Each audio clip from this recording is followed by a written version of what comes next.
الحمد للہ وحدہ لا شریک لہ والصلاة والسلام علی من لا نبی بعد۔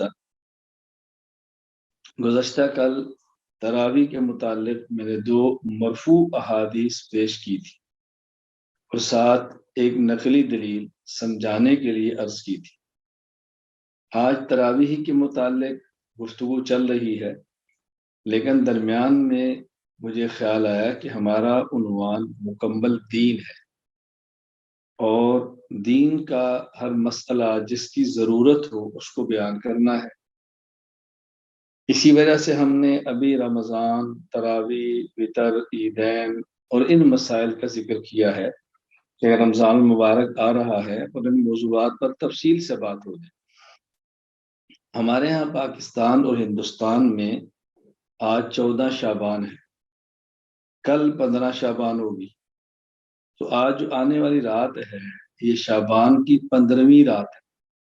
جن حضرات کی 15ویں شب گزر گئی ہے دلائل وہ بھی سن لیں، جن کی آج ہے وہ بھی سن لیں۔ میں چاہتا ہوں اس موضوع سے ایک مستقل گفتگو ہو جائے اور یہ آپ کے پاس محفوظ رہے، آئندہ اس حوالے سے کبھی آپ کو الجھن پیش نہ آئے کہ شب براءت اور اس رات کیا کرنا ہے یا ہمارے اعمال کون سے ہیں۔ نمبر 1، احادیث ملاحظہ فرمائیں۔ عن ابی بکر الصدیق رضی اللہ عنہ عن النبی صلی اللہ علیہ وسلم قال ينزل الله إلى السماء الدنيا ليلة النصف من شعبان فيغفر لكل شيء إلا رجل مشرك أو في قلبه شحناء۔ شعب الایمان للبیہقی، حدیث نمبر 3546، مجمع الزوائد، حدیث نمبر 12957۔ عن علی بن ابی طالب رضی اللہ عنہ قال قال رسول اللہ صلی اللہ علیہ وسلم اذا كانت ليلة النصف من شعبان فقوموا ليلها وصوموا نهارها فإن الله ينزل فيها لغروب الشمس إلى سماء الدنيا فيقول ألا من مستغفر لي فأغفر له، ألا مسترزق فأرزقه، ألا مبتلا فأعافيه، ألا كذا ألا كذا حتى يطلع الفجر۔ سنن ابن ماجہ، حدیث نمبر 1388، شعب الایمان للبیہقی، جلد 3 صفحہ 378۔ عن العلاء بن الحارث ان عائشة رضی اللہ تعالی عنہ قالت قام رسول اللہ صلی اللہ علیہ وسلم من الليل يصلي فأطال السجود حتى ظننت أنه قد قبض فلما رأيت ذلك قمت حتى حركت إبهامه فتحرك فرجعت فلما رفع رأسه من السجود ففرغ من صلاته قال يا عائشة أو قال يا حميرة ظننت أن النبي خاصبك؟ قلت لا والله يا رسول الله ولكني ظننت أنك قبضت لطول سجودك، فقال تدرين أي ليلة هذه؟ قلت الله ورسوله أعلم، قال هذه ليلة النصف من شعبان، إن الله عز وجل يطلع على عباده في ليلة النصف من شعبان فيغفر للمستغفرين ويرحم المسترحمين ويؤخر أهل الحقد كما هم۔ شعب الایمان البیہقی، حدیث نمبر 3554، جامع الاحادیث للسیوطی، حدیث نمبر 7265، کنز الامال، حدیث نمبر 7450۔ عن عبد الله بن عمرو ان رسول الله صلى الله عليه وسلم قال يطلع الله عز وجل الى خلقه ليلة النصف من شعبان فيغفر لعباده الا الاثنين مشاحن وقاتل النفس، مسند احمد، جلد 11 صفحہ 216، حدیث نمبر 6642۔ عن ابی موسى الاشعری رضی اللہ عنہ عن رسول اللہ صلی اللہ علیہ وسلم قال ان اللہ لا يطلع في ليلة النصف من شعبان فيغفر لجميع خلقه الا لمشرك او مشاحن، سنن ابن ماجہ، حدیث نمبر 1380۔ عن ابن عمر بن الخطاب رضی اللہ عنہما قال 5 ليال لا يرد فيهن الدعاء، ليلة الجمعة، اول ليلة من رجب، وليلة النصف من شعبان، وليلة العيد۔ فضائل الاوقات للبیہقی، باب فی فضل العید، حدیث نمبر 149۔ عن معاذ بن جبل عن النبي صلى الله عليه وسلم قال يطلع الله إلى خلقه في ليلة النصف من شعبان فيغفر لجميع خلقه إلا لمشرك أو مشاح. صحیح ابن حبان حدیث نمبر 5665.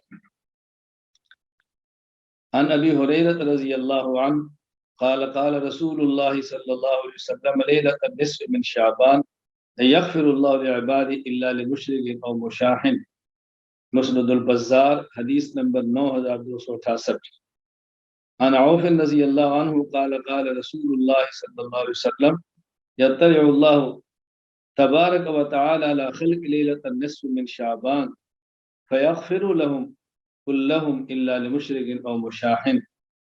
مسند البزار حدیث نمبر 2389. عن ابی سالبہ عن النبی صلی اللہ علیہ وسلم قال اذا كان ليلة النصف من شعبان اطلع الله الى خلقه فيغفر للمؤمن ويملي للكافر ويدعو اهل الحقد بحقدهم حتى يدعوه. شعب الایمان للبیہقی حدیث نمبر 3832. تو یہ دیکھیے 10 احادیث میں نے آپ کی خدمت میں پیش کی ہیں جن کا خلاصہ یہ ہے اللہ تعالیٰ شعبان کی 15ویں شب کو معاف فرماتے ہیں، رزق دینے کا اعلان ہوتا ہے، یہ مغفرت کی رات ہے. چند ایک لوگ 6 جن کی مغفرت نہیں ہوتی اس کا بھی عرض کر دوں گا وہ کون کون سے ہیں. اور رات کی عبادت کرو، قوموا لیلہا قیام کرو، صوموا نہارہا دن کو روزہ رکھو. تو یہاں رات کے نوافل اور دن کا روزہ یہ ثابت ہے 10 احادیث. اب اس پر جو لوگ اعتراضات کرتے ہیں جس بنیاد پر یہ ساری باتیں کی جاتی ہیں ذرا اس کو آپ سے معاف کرنا. اعتراض یہ ہوتا ہے کہ یہ روایات ضعیف ہیں، لہذا ضعیف روایات کی بنیاد پر ہم کوئی عبادت ثابت نہیں کر سکتے. جواب نمبر 1، یہ جو آپ نے کہا روایات ضعیف ہیں تو سوال یہ ہے کہ کیا ان روایات کو محدثین صحیح نہیں فرما رہے؟ خاتم المحدثین حضرت علامہ محمد انور شاہ کشمیری نور اللہ مرقدہ، وفات 1352 ہجری، العرف الشذی جلد 2 صفحہ 250، فرماتے ہیں ان هذه الليلة ليلة البراءة وصح الروایات فی فضل لیلۃ البراءة. 15ویں شعبان جس کو لیلۃ البراءت کہتے ہیں اس کے بارے میں جو احادیث ہیں وہ صحیح ہیں. مجھے ایک ساتھی نے چند دن پہلے فون کیا، جی فلاں کہتے ہیں ضعیف ہے. میں نے کہا فلاں کہتے ہیں ضعیف ہیں تو فلاں صحیح بھی تو کہتے ہیں، آپ کو ضعیف والا نظر آیا، صحیح والا کیوں نظر نہیں آیا؟ جواب نمبر 2. جواب نمبر 3. جواب نمبر 4. یہ بہت اہم جواب ہے جو آپ نے سمجھنے ہمیشہ کے لیے الجھنے ختم ہو جائیں. یہ جو حضرات کہتے ہیں کہ حدیث ضعیف ہے تو ان کو یہ بات سمجھانی چاہیے کہ حدیث صحیح اور ضعیف کب ہوتی ہے. ہمارے ایک بات معروف ہے کہ اگر سند میں ایک راوی کمزور آ گیا حدیث ضعیف ہوگی، اب اس پر عمل ہو ہی نہیں سکتا. بھائی اگر سند میں ضعف ہو تو دیکھا جائے گا کہ حدیث کے صحیح ہونے کی اور وجہ بھی ہے. ہم کہتے ہیں کہ یہ حدیث صحیح ہے، صحیح ہونے کی وجہ ایک اصول اور آپ ضابطہ یاد فرما لیں کہ جب کسی حدیث سے کوئی مجتہد یا کوئی محدث استدلال کرے تو یہ اس بات کی دلیل ہے کہ وہ حدیث اس مجتہد اور محدث کے ہاں صحیح ہے. تلخیص الخبیر جلد 2 صفحہ 143 حدیث نمبر 807 کے تحت حافظ ابو الفضل شہاب الدین احمد بن علی ابن حجر اسقلانی، وفات سن 852 ہجری، وہ فرماتے ہیں وقد احتج بهذا الحديث احمد وابن المنذر وفي جزمهما بذلك دلیل على صحته عندهما، کہ فلاں حدیث سے امام احمد ابن المنذر نے استدلال کیا اور ان حضرات کا اس سے استدلال کرنا اس بات کی دلیل ہے کہ حدیث ان دونوں کے ہاں درست ہے۔ نمبر 2، التحریر لابن الحمام۔ ابن الحمام رحمہ اللہ فرماتے ہیں، ابن الحمام کون ہے؟ علامہ کمال الدین محمد بن عبد الواحد بن عبد الحمید سکندری، محقق مطلق، وفات سن 861 ہجری۔ المجتہد اذا استدل بحدیث کانت صحیحا لہ، مجتہد جب کسی حدیث سے استدلال کرے اس کا معنی کہ حدیث مجتہد کے ہاں صحیح ہے۔ نمبر 3، التعلیق علی شروط الائمۃ الخمسہ للحازمی۔ علامہ کوثری، شیخ الاسلام علامہ زاہد بن حسن الکوثری نور اللہ مرقدہ، وفات 1371 ہجری۔ آپ فرماتے ہیں معلوم ان استدلال المجتہد بحدیث تصحیح لہ، مجتہد کسی حدیث سے استدلال کرے اس بات کی دلیل ہے کہ مجتہد کیا یہ حدیث صحیح ہے۔ قواعد فی علوم الحدیث صفحہ 58۔ محدث فقیہ شیخ الاسلام علامہ ظفر احمد عثمانی، وفات 1394 ہجری۔ فی جزم کل مجتہد بحدیث دلیل علی صحتہ عندہ، کسی مجتہد کے ہاں کسی حدیث سے استدلال کرنا اس بات کی دلیل ہے کہ وہ حدیث اس مجتہد کے ہاں صحیح ہے۔ غیر مقلد عالم زبیر الزئی، جو ان کے ہاں بہت بڑے محقق شمار ہوتے ہیں، تعداد رکعات قیام رمضان صفحہ 23 میں لکھتے ہیں، ضیاء مقدسی نے المختارہ میں یہ اثر لا کر اپنے نزدیک اس کا صحیح ہونا ثابت کر دیا ہے۔ تو کسی حدیث سے محدث یا مجتہد کا استدلال کرنے اس بات کی دلیل ہے کہ وہ حدیث اس کے ہاں صحیح ہے۔ یہ جو ہم نے روایات پیش کی ہیں، حضرت امام شافعی رحمہ اللہ کتنے بڑے مجتہد ہیں۔ امام محمد بن ادریس الشافعی، وفات 204 ہجری۔ کتاب الام للشافعی جلد 1 صفحہ 231۔ العبادۃ لیلۃ العیدین اور اثر الکبریٰ للبہقی جلد 3 صفحہ 319۔ امام شافعی فرماتے ہیں وبلغنا انه كان يقال ان الدعاء يستجاب في 5 ليال في ليلة الجمعة وليلة الأضحى وليلة الفطر وأول ليلة من رجب وليلة النصف من شعبان۔ آگے سنیے، وأنا أستحب كل ما حقيت في هذه الليالي من غير أن يكون فرضا۔ ان راتوں کے بارے میں جو منقول ہے، جو کچھ وارد ہے، جو احادیث میں آیا ہے، میرے یہاں مستحب ہے، میں اس کو فرض نہیں سمجھتا۔ حضرت امام شافعی رحمہ اللہ جیسا مجتہد انسان ان احادیث سے استدلال کرتا ہے تو اس کا مطلب یہ ہے کہ حضرت امام شافعی رحمہ اللہ تعالی کے ہاں یہ حدیث صحیح ہے۔ جواب نمبر 3، اگر ایک حدیث کی سند میں ضعف اور اس حدیث کے طرق میں تعدد ہو، یعنی اس حدیث کی کئی سندیں ہوں، کئی ایک سے مروی ہو، تو پھر وہ حدیث اس بنیاد پر بھی صحیح شمار کی جاتی ہے۔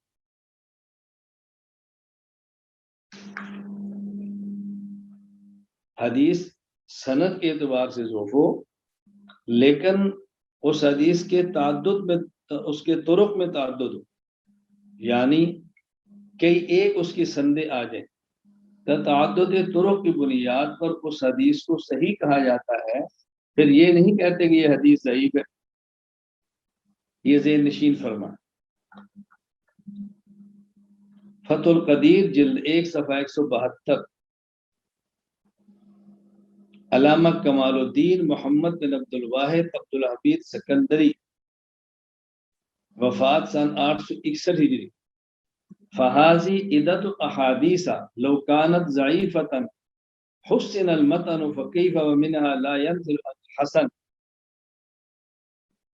تدریب الراوی النوع الثانی الحسن صفحہ 160 علامہ جلال الدین عبد الرحمن بن ابو بکر السیوطی وفات 911 ہجری فرماتے ہیں ولا یدع فی الاحتجاج بحدیث له طریقان لم انفرد كل منهما لم يكن حجة كما في المرسل اذا ورد من وجه آخر مسند او وافقه مرسل آخر بشرط كما سيجي المیزان الکبری للشعرانی جلد 1 صفحہ 68 شیخ امام ابو المواہب عبد الوہاب بن احمد بن علی الشعرانی الشافعی وفات 973 ہجری وہ فرماتے ہیں وقد احتج جمہور المحدثین بالحدیث اذا کثرت طرقه والحقوه بالصحیح تارة او الحسن اخرى اگر ایک حدیث کے طرق میں تعدد ہو تو اس کا ذوف ختم ہو جاتا ہے۔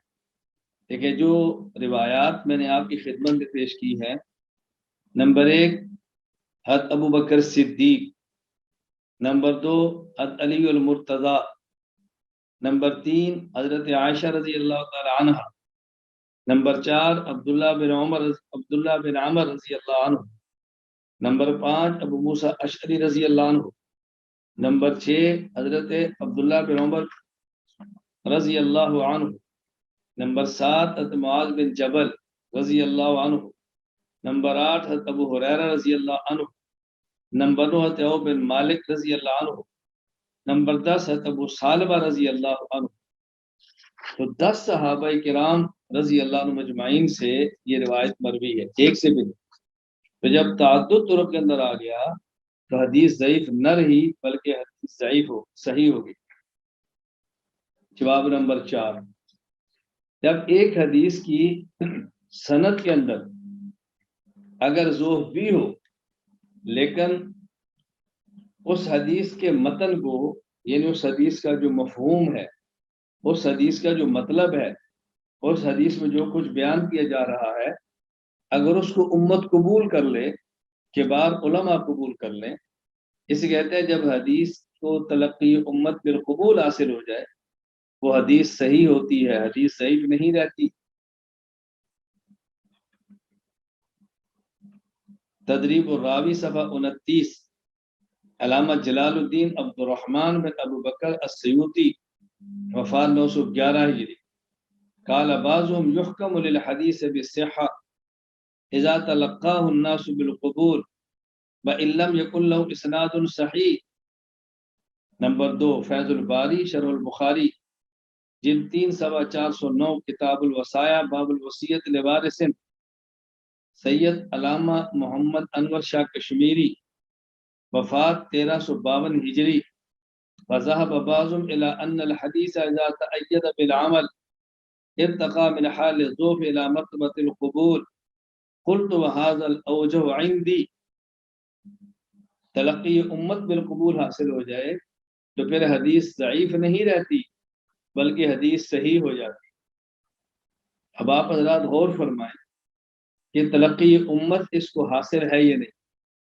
امت کے کبار مشاہیر اور اکابرین نے اس کو قبول فرمایا ہے یا انہوں نے اس کو قبول نہیں فرمایا۔ میں چند ایک حوالہ جات پیش کرتا ہوں۔ جلیل القدر تابعی حضرت عطا بن یسار رحمہ اللہ وفات 103 ہجری، لطائف المعارف ابن رجب حنبلی صفحہ 151 ما من لیلۃ بعد لیلۃ القدر افضل من لیلۃ النصف من شعبان۔ نمبر 2 کتاب الام للشافعی امام محمد بن ادریس شافعی وبلغنا انه كان يقال ان الدعاء يستحب في 5 ليال في ليلة الجمعة وليلة الأضحى وليلة الفطر وأول ليلة من رجب وليلة النصف من شعبان وأنا أستحب كل ما حكيت في هذه الليالي من غير أن يكون فرضا۔ کتاب الام المدخل ابن الحاج جلد 1 صفحہ 299 امام ابو عبداللہ محمد بن محمد الفاسی معروف ابن الحاج المالکی، وفات 737 ہجری. وبالجملة فهذه الليلة وإن لم تكن ليلة القدر فلها فضل عظيم، وإن لم تكن ليلة القدر فلها فضل عظيم وخير جسيم. وكان السلف رضي الله عنهم يعظمونها ويشمرون لها قبل إتيانها، فما تأتيهم إلا وهم متأهبون للقائها والقيام بحرمتها. سلف اس کی تعظیم کرتے تھے. مکان سلف رضی اللہ عنہم یعظمونها، خود کو سلفی کہنے والا اگر تعظیم نہ کرے اس کا کیا علاج؟ جب سلف تعظیم کرتے ہیں تو خود کو سلفی کہنے والے کو تو تعظیم کرنی چاہیے. لطائف المعارف لابن رجب حنبلی صفحہ 151. علامہ زین الدین عبد الرحمن بن احمد بن بغدادی الدمشقی، وفات 795 ہجری. لیلت النصف من شعبان كانت تابعون من اہل الشام كخالد بن معدان ومكحول ولقمان بن عامر وغيرهم يعظمونها ويجتهدون فيها في العبادة، وعنهم أخذ الناس فضلها وتعظيمها. البحر الرائق لابن نجیم، جلد 256. علامہ زین الدین بن ابراہیم بن محمد المعروف ابن نجیم الحنفی، وفات 970 ہجری. ومن المندوبات احیاء لیال العشر من رمضان ولیلۃ العیدین ولیالی عشر ذی الحجہ ولیلۃ النصف من شعبان كما وردت بالاحادیث وذکرها فی الترغیب والترہیب مفصلہ. اتنا بڑا شخص ہے اور اس کی فضیلت کا اعتراف کر رہا ہے، فضیلت کا اقرار کر رہا ہے. کتنے بڑے بڑے لوگ اس رات کی فضیلت کو مانتے ہیں. اس کا حوالہ ما ثبت بالسنہ صفحہ 360. العرف الشذی جلد 2 صفحہ 250. خاتمۃ المحدثین علامہ انور شاہ کشمیری، وفات 1352 ہجری. ان هذه الليلة ليلة البراء وصح الروایات فی فضل لیلۃ البراء. بہشتی زور حشہ ششم صفحہ 58. حکیم الامت مجدد الملت حضرت مولانا محمد اشرف علی تھانوی، وفات 1362 ہجری. شب براءت کی اتنی اصل ہے کہ 15ویں رات اور 15واں دن اس مہینے کا بہت بزرگی اور برکت کا ہے. کفایت المفتی جلد 1 صفحہ صفحے میں یہاں گڑبڑ ہے. کفایت المفتی، مفتی اعظم ہند مفتی کفایت اللہ دہلوی، وفات 1372 ہجری. شعبان کی 15ویں شب ایک افضل رات ہے. فتاوی محمودیہ جلد 3 صفحہ 263. فقیر امت مولانا مفتی محمود حسن گنگوہی، وفات 1416 ہجری. شب قدر شب براءت کے لیے شریعت نے عبادت، نوافل، تلاوت، ذکر، تسبیح، دعا، استغفار کی ترغیب دی ہے. میں نے آپ کی خدمت میں 10 حوالہ جات پیش کی، 10 صحابہ کو پیش کیا، اس حدیث کی صحت کو پیش کیا. توجہ رکھیں. اور ان سب کے باوجود اگر ہم یہ بات مان بھی لیں کہ یہ احادیث ضعیف ہیں، پھر کیا ہوگا؟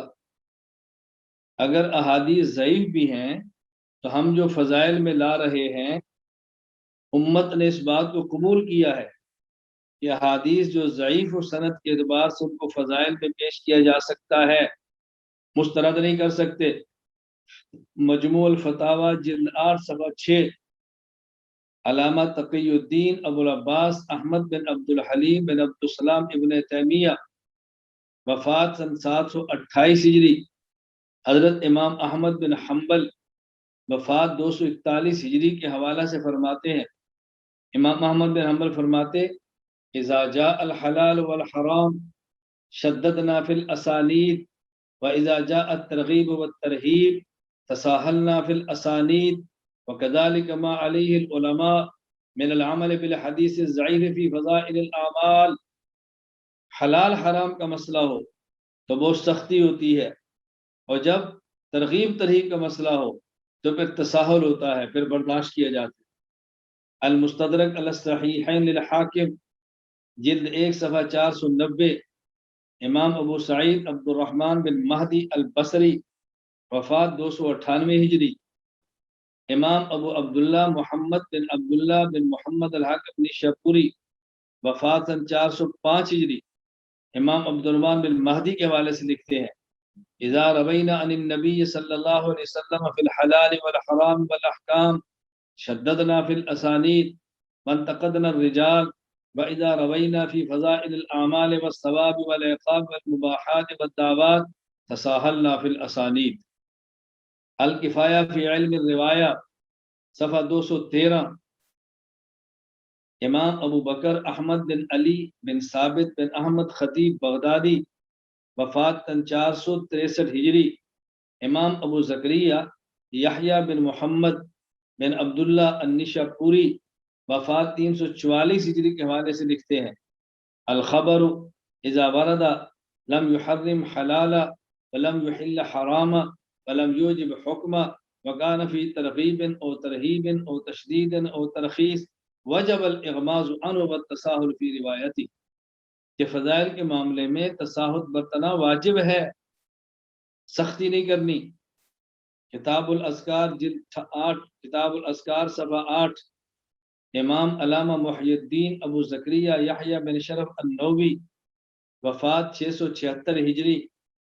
قال العلماء من المحدثین والفقہاء وغیرهم، قال العلماء من المحدثین والفقهاء وغيرهم يجوز ويستحب العمل في الفضائل والترغيب والترهيب بالحديث الضعيف ما لم يكن موضوعا، واما الاحكام كالحلال والحرام والبيع والنكاح والطلاق وغير ذلك فلا يعمل فيها الا بالحديث الصحيح او الحسن، الا ان يكون في احتياط في شيء من ذلك، كما اذا ورد حديث ضعيف بكراهة بعض البيوع او الانكحة فإن المستحب ان يتنزه عنه ولكن لا يجب۔ الفتح المبین شرح الاربعین للنووی صفحہ 32، علامہ شہاب الدین ابو العباس احمد بن محمد بن علی بن حجر الہیثمی المکی، وفات 974 ہجری، فرماتے ہیں قد اتفق العلماء على جواز العمل بالحدیث الضعیف بفضائل الاعمال لأنه إن كان صحيحا في نفس الأمر فقد أوتي حق من العمل به، والألم يترتب على العمل به مفسدة تحليل ولا تحريم ولا زيا حق للغير ولا زيا حق للغير۔ اگر اس کی سند ضعیف بھی ہو تو پھر بھی اس کو بیان کر سکتے ہیں۔ وہ افراد جن کی اثرات مغفرت نہیں ہوگی، اس بارے میں 2 حدیثیں اور 6 افراد ذہن میں رکھیں۔ ایک میں ہے الا رجل مشرک او فی قلبی شحناء، دوسری روایت میں الا مشرک ولا الا مشاحن ولا الا قاطع رحم ولا الا مسبل ولا الا عاق لوالدی ولا الا مدمن خمر۔ مشرک کی مغفرت نہیں ہوتی، جس کے دل میں کینہ اور بغض ہو اس کی نہیں ہوتی، قطع رحمی کرنے والے کی نہیں ہوتی، شلوار ٹخنوں سے نیچے کرنے والے کی مغفرت نہیں ہوتی، والدین کے نافرمان کی نہیں ہوتی، اور شراب کے عادی کی مغفرت نہیں ہوتی۔ میں نے آپ کی خدمت میں 15ویں رات کے حوالے سے دیکھیں مفصل گفتگو کی، احادیث بھی پیش کی ہیں، اکابر امت کو پیش کیا ہے، ہونے والے اعتراض کو نقل کیا ہے، اور پھر اعتراضات کے جوابات بھی دیے۔ یہاں میری بات توجہ سے کان کھول کر سماعت فرمائیں۔ مجھے تعجب، دکھ، افسوس اس وقت ہوتا ہے کہ جب ایک بات کو میں دلائل کے ساتھ، براہین کے ساتھ، شبہات کو رد کرنے کے ساتھ پیش کرتا ہوں، اور ایک کہیں چھوٹا سا کلپ آ جاتا ہے جس میں کوئی دلیل نہیں، کوئی حوالہ نہیں، شخصی رائے. لوگ اس کو دیکھ کر کہتے ہیں حضرت استاد جی آپ نے یہ فرمایا، فلاں یہ فرماتے ہیں. میں نے کہا اتنے دلائل دیے؟ کہا نہیں. روایات پڑھی ہیں؟ کہا نہیں. حوالہ جات دیے ہیں؟ نہیں. میں نے کہا اتنی عقل تو آپ کے اندر بھی ہونی چاہیے کہ ہم نے بات کس کی ماننی ہے، ہم نے بات کس کی قبول کرنی ہے. بحمد اللہ تعالی ہمارا مسلک، ہمارا مذہب بالکل دلائل پر موجود ہے. الجھن میں مت پڑے، گھبرائیں مت.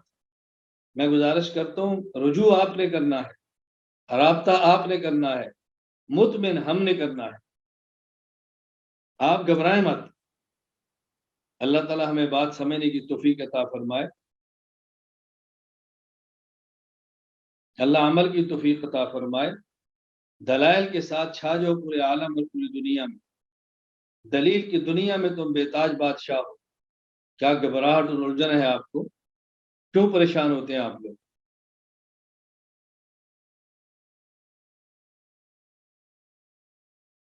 تراویح کے حوالے سے بات چل رہی ہے، اسی پر بات کرتے ہیں.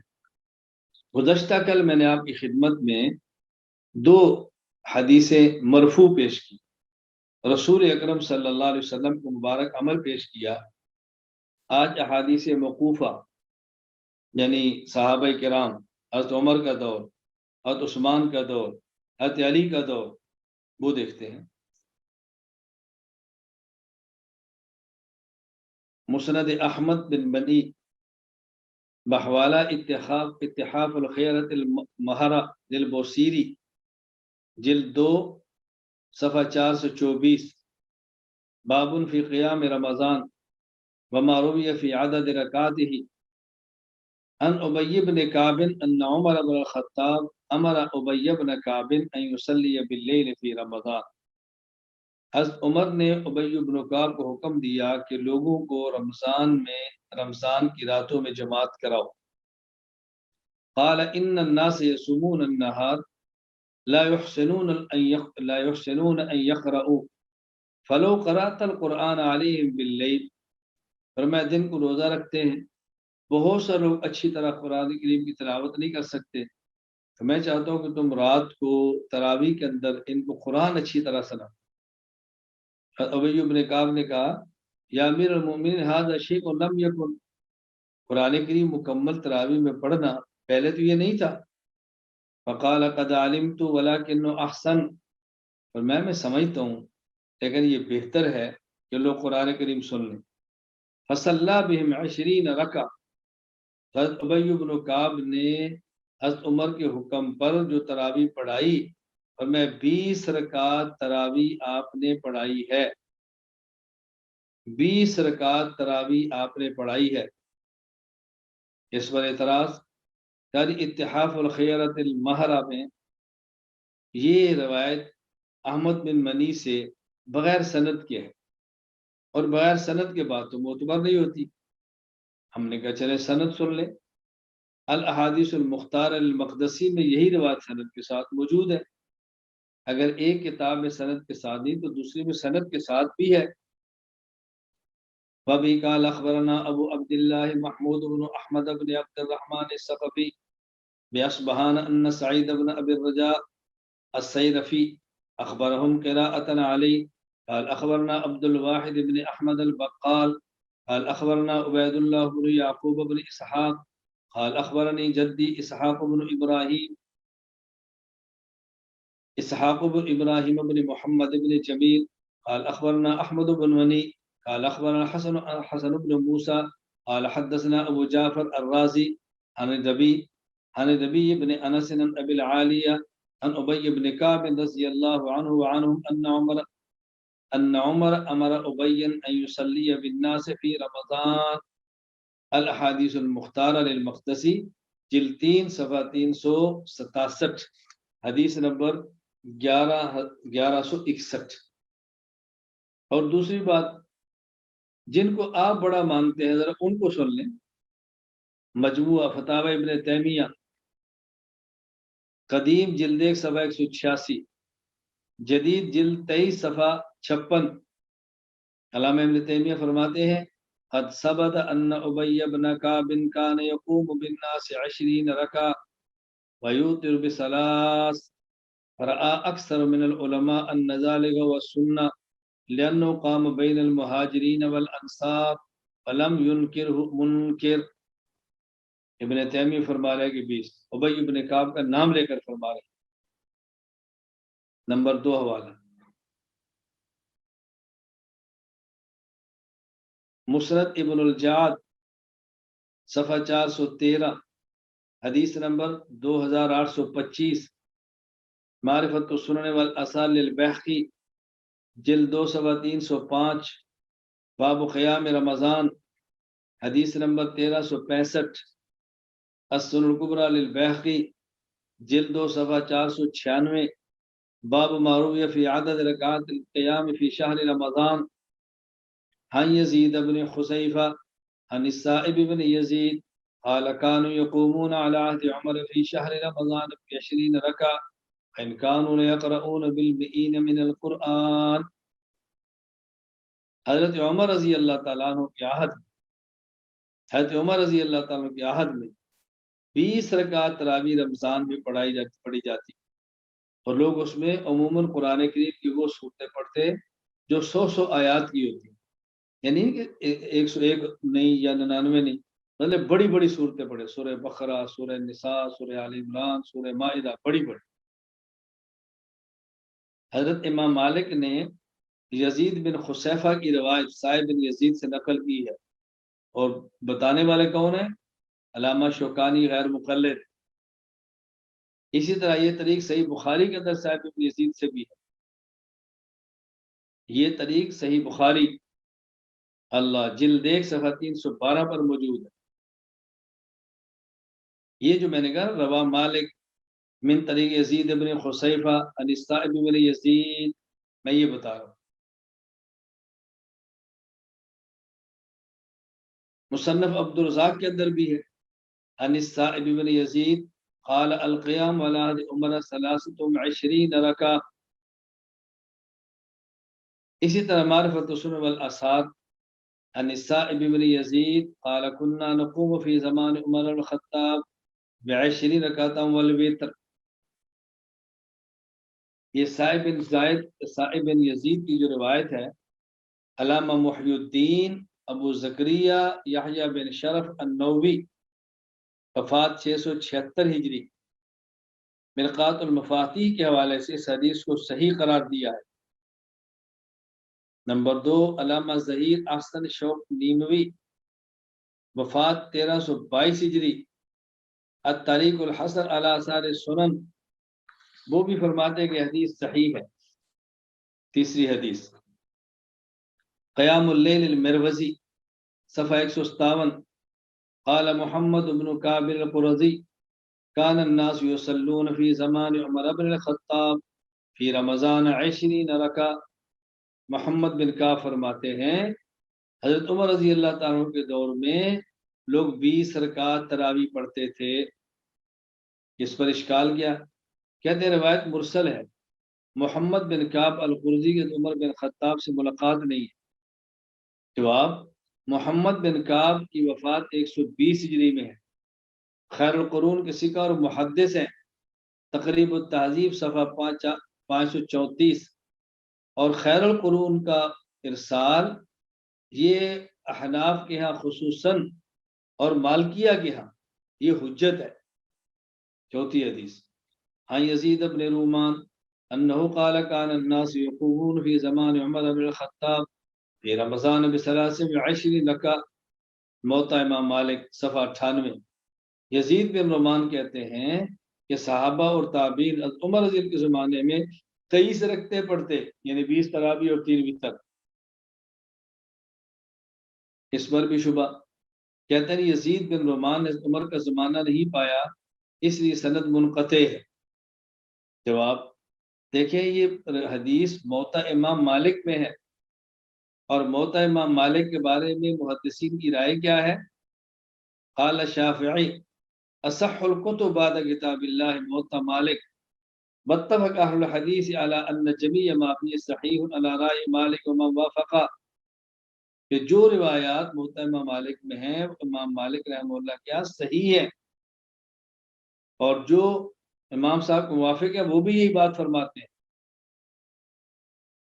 وہ لوگ مرسل کو صحیح سمجھتے ہیں، مقبول مانتے ہیں، اور جو ان کے موافق نہیں. وَأَمَّا عَلَىٰ رَأْيِ غَيْرِهِ فَلَيْسَ بِهِ مُرْسَلٌ وَلَا مُنْقَطِعٌ إِلَّا قَدِ اتصل السند بِهِ مِنْ طَرِيقٍ أُخْرَىٰ.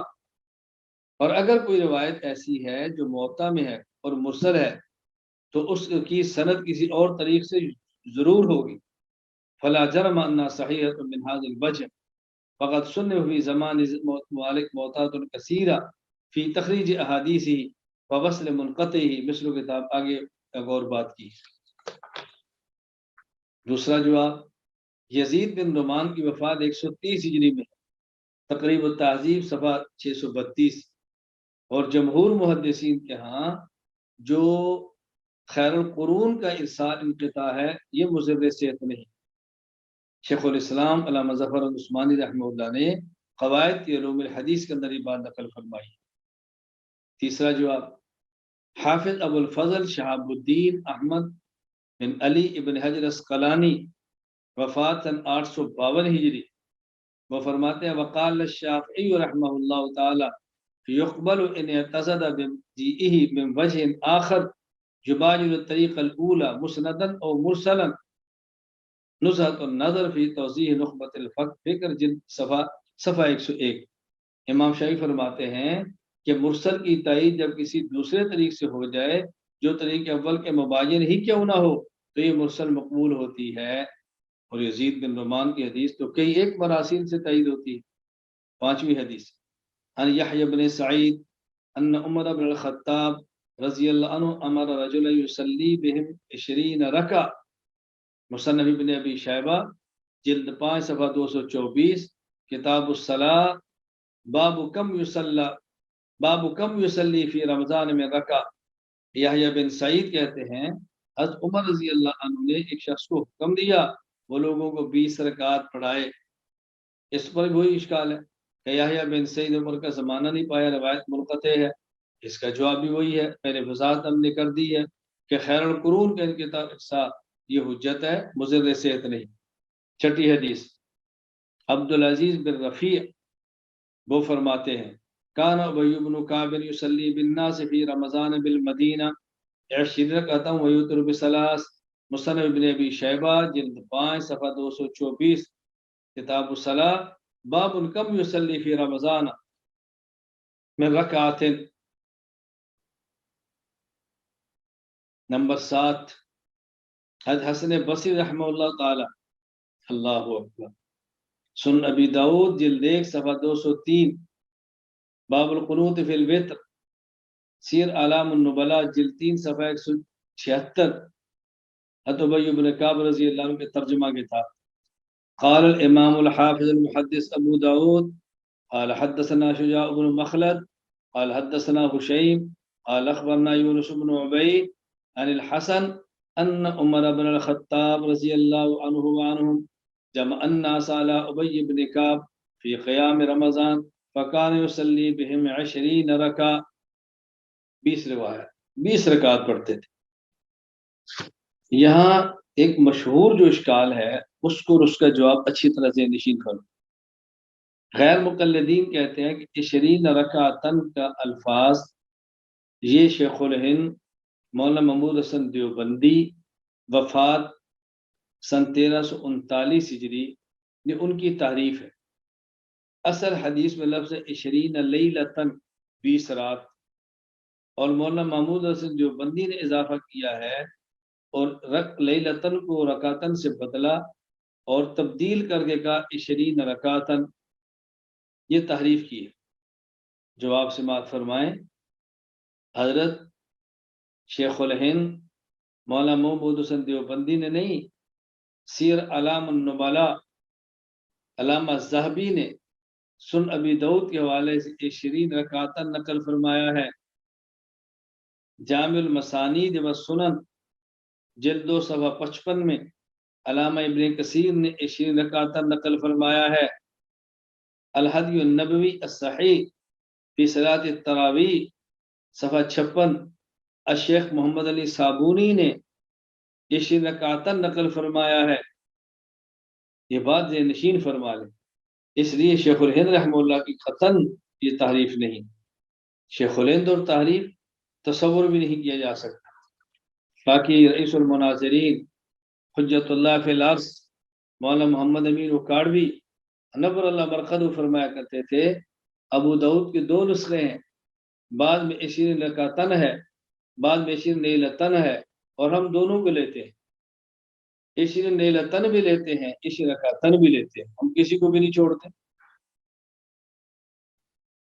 یہ تو فاروق اعظم رضی اللہ عنہ کا دور تھا، حضرت عثمان غنی رضی اللہ عنہ کا دور، اصل الکبریٰ للبیہقی جلد 296، باب ما روی فی عدد رکعات القیام فی شہر رمضان عن السائب بن یزید قال كانوا يقومون على عهد عمر بن الخطاب رضی اللہ عنہ فی شہر رمضان ب20 رکعہ، حضرت عمر کے دور میں بھی لوگ 20 رکعات پڑھتے، فإن كانوا ليقرؤون بالمئین اور وہ صورتیں پڑھتے جو لمبی ہوتی، وَكَانُوا يَتَوَكَّؤُونَ عَلَىٰ أُسِيِّهِمْ تھک جاتے تو لاٹھیوں پر ٹیک لگا لیتے، فی عہد عثمان بن عفان من شدت القیام، حضرت عثمان غنی رضی اللہ تعالیٰ کے دور میں بھی، یعنی لوگ حضرت عمر کے دور میں بھی اور عثمان غنی کے دور میں بھی 20 رکعت تراویح پڑھا کرتے تھے، دن کو کام کاج بھی کرتے،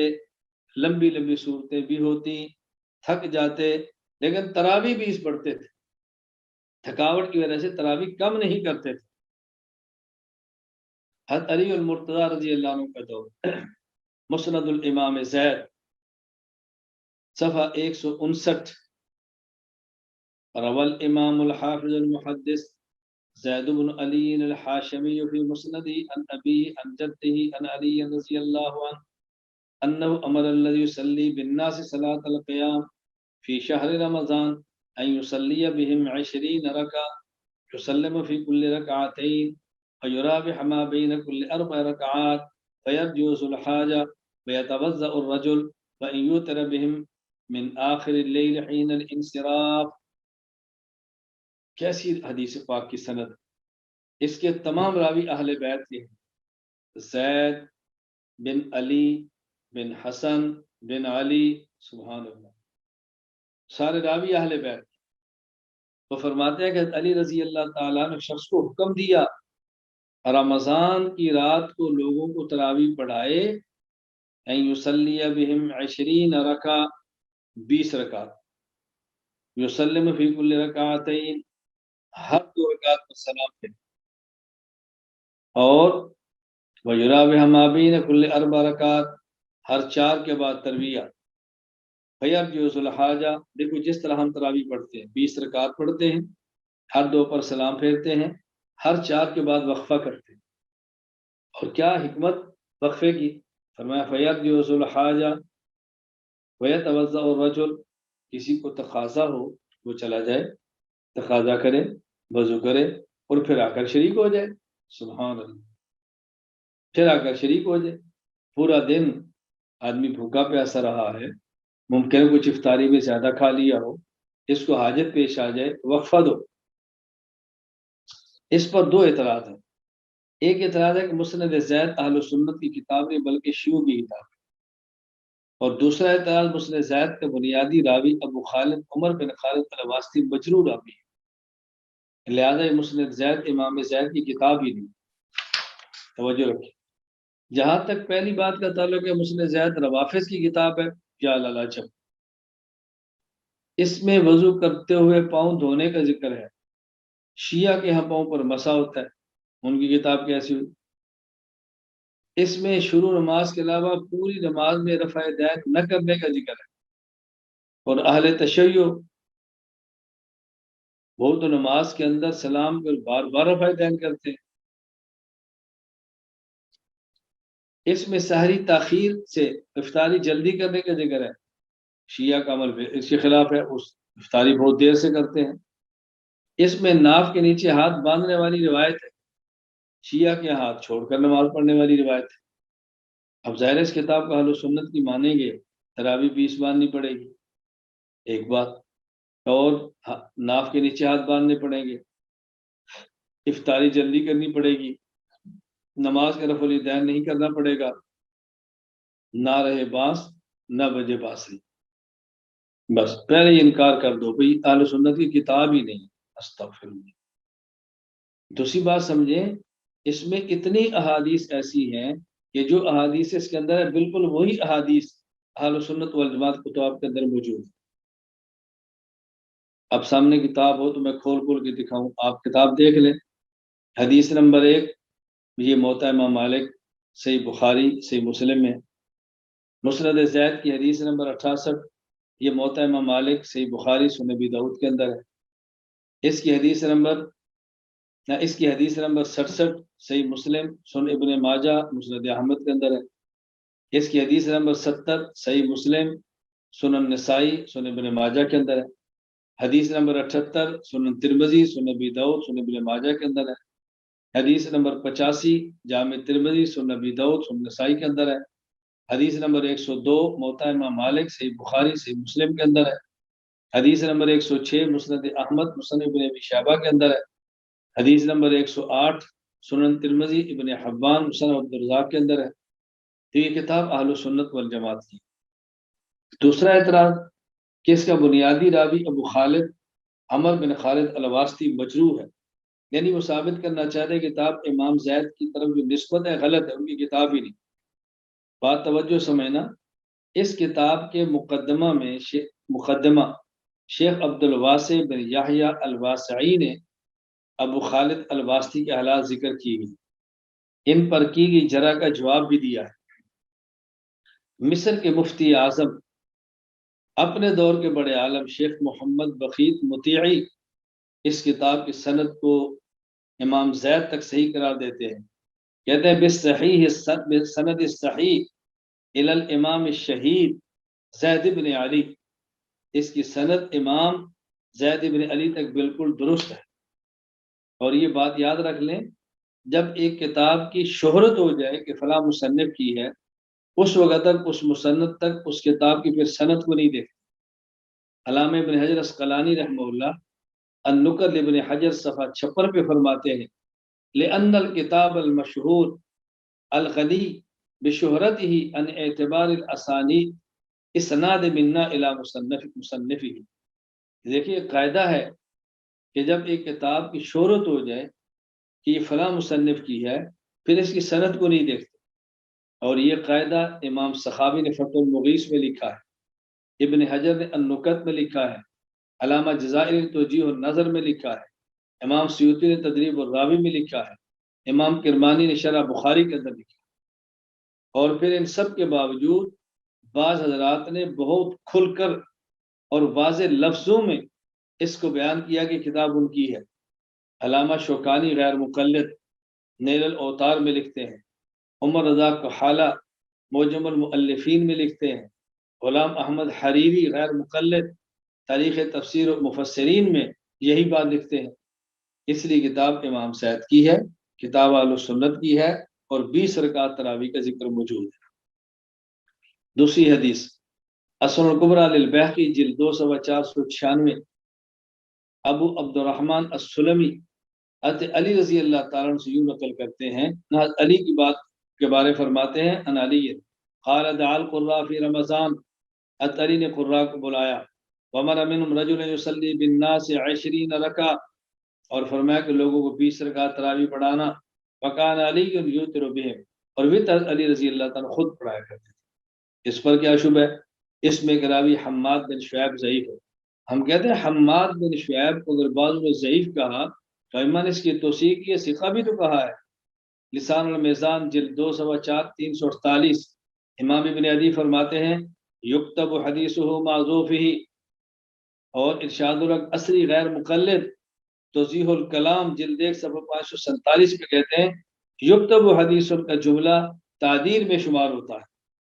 تہذیب الکمال جلد 8 صفحہ 378، امام ابن حماد نے انہی ثقات میں شمار کیا ہے۔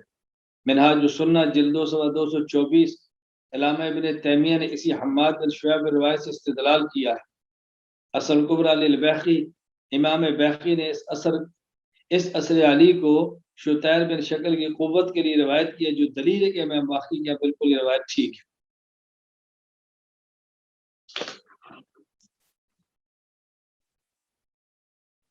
اور دوسری بات سمجھیں، یہی حماد بن شعیب کے علاوہ یہ روایت وہ ہے کہ جن کو دیگر روایات سے تائید حاصل ہو رہی ہے، تو جب تائید حاصل ہوگی پھر کا اشکال آئے گا۔ ہم یہ بات پہلے سمجھا چکے ہیں، حضرت حسن والی روایت، ابو الحسنہ والی روایت، اگر اس میں ذوق آ بھی جائے، باقی روایات سے اس کو تائید مل جائے تو پھر بھی الجھن نہیں رہتی۔ دوسرا شبہ کہتے ہیں اس میں عطا بن صائب ہے، یہ مختلط راوی ہے، یعنی حافظے کے اندر اختلاط ہو گیا تھا، خلط ملط ہو جاتا تھا۔ اور حماد بن شعیب ان لوگوں میں سے نہیں جنہوں نے عطا بن صائب کے زمانہ اختلاط سے پہلے روایت لی ہے، بلکہ زمانہ اختلاط کے بعد لی ہے، لہذا روایت حجت نہیں ہے۔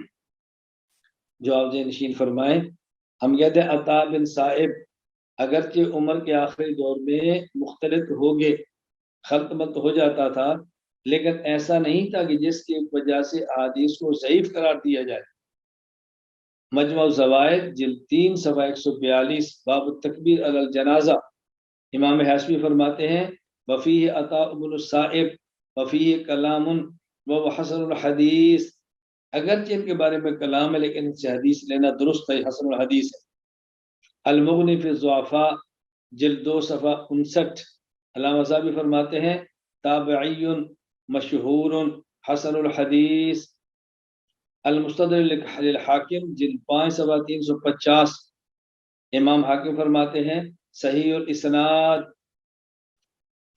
تہذیب التہذیب جلد 4 صفحہ 493، حافظ ابن حجر اسقلانی فرماتے ہیں وَكَانَ اخْتَلَطَ بِآخِرِهِ وَلَمْ يَفْحَشْ حَتَّى يَسْتَحِقَّ أَن يَعْتَدِلَ بِهِ عَنْ مَسْلَكِ الْعُدُولِ، خلط تھا لیکن ایسا نہیں تھا کہ جس کی بنیاد پر ان کی روایات کو قبول نہ کیا جائے، ایسا نہیں تھا۔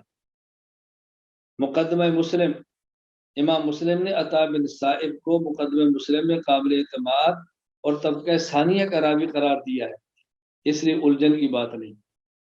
اور پھر ایک بات جو ہم پہلے کہہ چکے ہیں کہ اس کی تائید دیگر احادیث سے ہو رہی ہے، لہٰذا یہ بات قابل قبول ہے، کوئی الجھن کی بات نہیں ہے۔ تیسرا جواب، اس روایت کے متن کو تلقی امت بالقبول ہے، تلقی امت بالقبول آ جائے تو روایت قابل قبول ہوتی ہے۔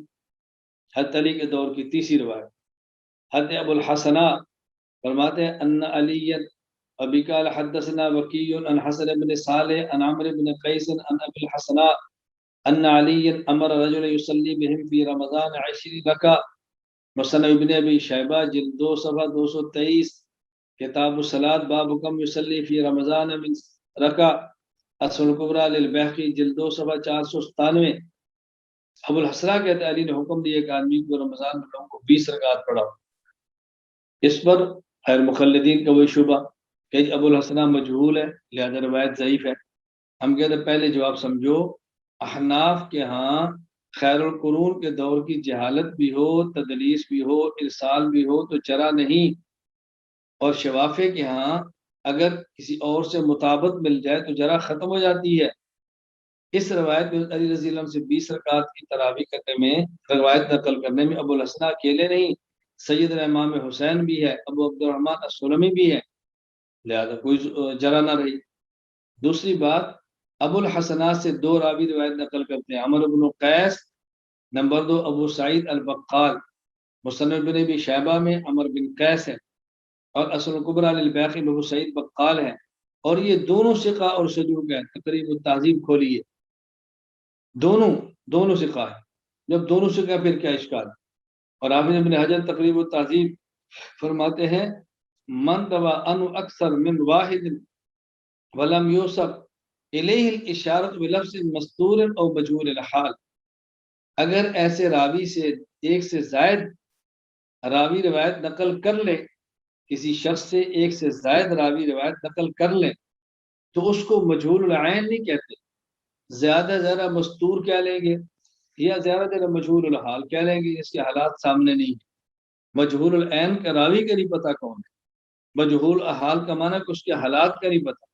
تو زیادہ مستور کہہ لیں گے یا مجہول الحال کہہ لیں گے. اور محدثین کا قاعدہ ہے کہ جب مستور کی مطابقت کوئی دوسرا راوی کر دے جو مرتبہ میں سے بہتر یا اس کے برابر ہو تو اس کی روایت حسن ہو جاتی ہے. نزہت النظر فی توضیح نخبۃ الفکر صفحہ 120 حافظ ابن حجر فرماتے ہیں فمتى توبع السيء الحفظ بمعتبر كان يكون فوقه او مثله لا دونه وكذلك المختلط الذي لا يتميز بل مستور والاسناد المرسل وكذا المدلس صار حديث حسنا لا لذاته بل وصفه باعتبار المجموع. اپنی ذات کے اعتبار سے حدیث میں ذوق ہوتا ہے لیکن مطابقت آ جانے کی وجہ سے اس کے اندر دیگر مجموع روایات کو دیکھ کر اس کا ذوق ختم ہو جاتا ہے. تو گزشتہ کل میں نے آپ کی خدمت میں 2 حدیثیں پیش کی، رسول اکرم صلی اللہ علیہ وسلم کا عمل مبارک، اور آج روایات پیش کی ہیں جس میں حضرت عمر کا دور، حضرت عثمان کا دور، حضرت علی کا دور. یہ 20 رکعت کا ہے. نبی کریم صلی اللہ علیہ وسلم نے فرمایا میں تمہارے درمیان نہیں رہوں گا، میں دنیا سے چلا جاؤں گا، میرے بعد جب مسئلے میں اختلاف ہو تو میری سنت اور خلفائے راشدین کی سنت کو دیکھ. مزید انشاءاللہ اس پر بات کل کریں گے. آخر دعوانا الحمدللہ رب العالمین. السلام علیکم ورحمۃ اللہ وبرکاتہ.